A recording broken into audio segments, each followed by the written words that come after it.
Kalau tak berkat, tak jadi cerita.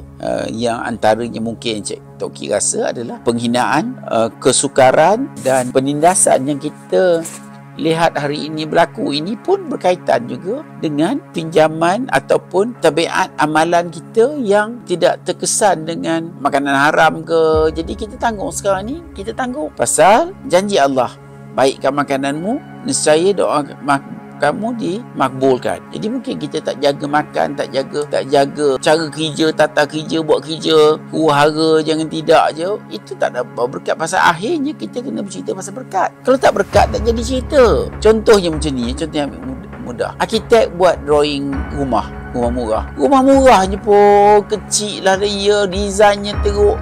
Jadi bila esok orang duduk kat rumah tu, orang pun tak rasa selesa. Maknanya dia kalau tak buat kerja dengan baik, maknanya dia kena tanggung. Arkitek kena tanggung.